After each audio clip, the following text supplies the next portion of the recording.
Hi friends, welcome to JJM சமையல். இன்னைக்கு நம்ம JJM சமையல்ல கதலி மீன் குழம்பு எப்படி வைக்கலாம்னு பார்க்கலாமா?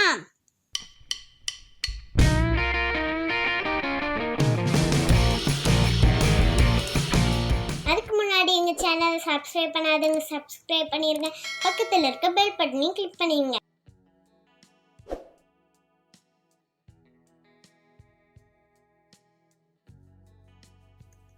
இந்த மீன் பார்க்குறதுக்கு சின்னதாக இருந்தாலும் கழுவுறதுக்கும் ரொம்ப ஈஸி தான். இந்த மாதிரி இந்த தலையை நம்ம பிச்சிட்டு நம்ம வயிற்று பகுதி பிடிச்சி அமுக்குனோம்னா அதில் இருக்கிற கழிவுலாம் வந்துடும். அப்புறம் நம்ம வாழையும் பிச்சு எடுத்துக்கிடலாம். அவ்வளோந்தான், ரொம்ப ஈஸி தான். இந்த மாதிரியே ஈஸியாக நம்ம கையை வச்சே நம்ம மீனை பிச்சு கழுவி எடுத்துக்கிடலாம். கழுவுறதுக்கு இதில் ரொம்ப குட்டி குட்டியாக செல்லுலாம் இருக்கும், மாங்கு மாதிரி இருக்கும். நம்ம அதை கழுவணும்னாக்கி இப்போ நான் அந்த கல்லுப்பை போட்டு நான் எப்படி தேய்க்கிறேன் பாருங்கள். இதேமாரி தேய்ச்சி பரட்டி விட்டுக்கிட்டே இருக்கணும், நல்லா விரசி விடணும். கல்லுப்பு இல்லைன்னா நம்ம வீட்டில் உள்ள சரட்டை இருக்கும்ல, தேங்காய் எடுத்துகிட்டு அந்த சரட்டை வச்சுருப்போமா, அது பின்பகுதியை வச்சு அதை வச்சும் நல்லா தேய்க்கலாம்.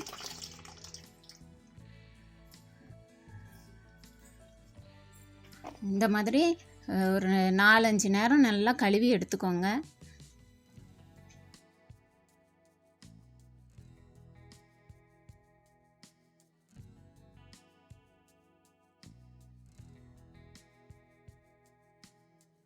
நல்லா கழுவி எடுக்கணும், அப்படின்னா தான் இதில் இருக்கிற கழிவு அந்த மீன் மேலே செல்லு எல்லாமே போகும்.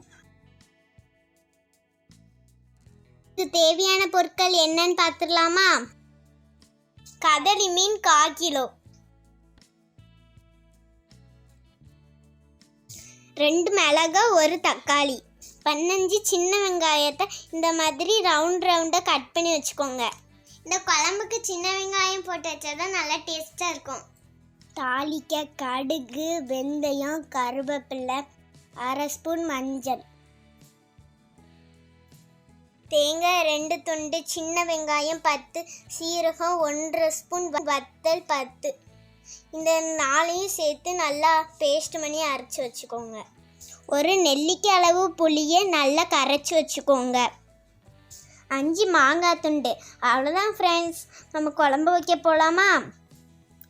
ஃப்ரெண்ட்ஸ், இந்த குழம்புக்கு நம்ம மண் சட்டியில் வச்சோம்னாக்கி ரொம்ப டேஸ்ட்டாக இருக்கும். நீங்களும் மண் சட்டியிலே ட்ரை பண்ணி பாருங்கள். சட்டி சூடானதும் அதில் எண்ணெய் ஊற்றி, எண்ணெய் சூடானதும் பச்சை மிளகாய், வெங்காயம் சேர்த்து நல்லா வதக்கிக்கிடணும். நல்லா ப்ரௌன் கலராக வரட்டும். பாருங்கள், வெங்காயம் வதங்கியாச்சு. இது கூட நம்ம நறுக்கி வச்சுருக்கிற தக்காளி, மஞ்சள் தூள் போட்டு தக்காளி வேகிற வரைக்கும் அதையும் நல்லா வதக்கிக்கோங்க.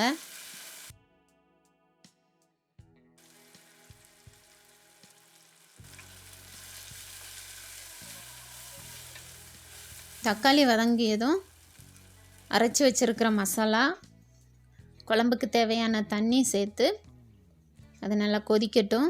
கொதித்ததுக்கப்புறமா நம்ம மாங்காய், மீன் எல்லாமே சேர்த்துக்கிடலாம்.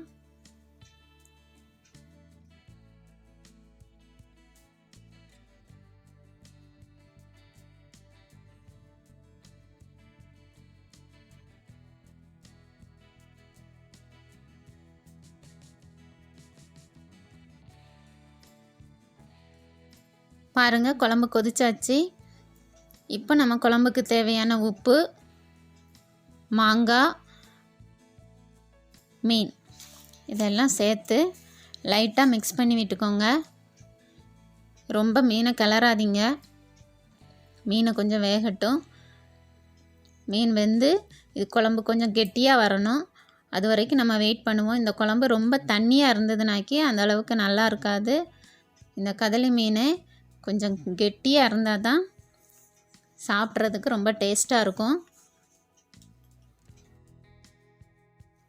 பாருங்கள், இந்த மாதிரி இருந்தால் போதும், சரியாக வந்துடுச்சு. இப்போ நம்ம ஸ்டவ்வை ஆஃப் பண்ணிவிட்டு இதில் நம்ம தாளித்து ஊற்றிக்கிடலாம். ஒரு பாத்திரத்தில் எண்ணெய் ஊற்றி கடுகு, வெந்தயம், ஒரு சின்ன வெங்காயம் பொடிசாக கட் பண்ணி வச்சுருக்கிறேன், அதையும் சேர்த்துட்டு கருவேப்பிலையும் சேர்த்து எல்லாம் பொரிஞ்சதுக்கப்புறமா நாம் இதை குழம்புல சேர்த்துக்கிடலாம். பாருங்கள், சூப்பராக குழம்பு ரெடி ஆயிடுச்சு.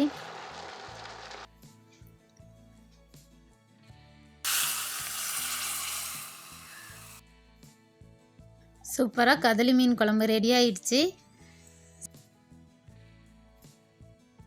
மீன் குழம்பு பிடிச்சிருக்கா? நீங்களும் வீட்டில் செஞ்சு பார்ப்பீங்களா?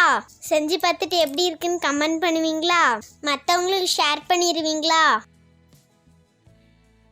எங்கள் சேனலை சப்ஸ்கிரைப் பண்ணிடுங்க. பக்கத்தில் இருக்க பெல் பட்டனையும் கிளிக் பண்ணிடுங்க.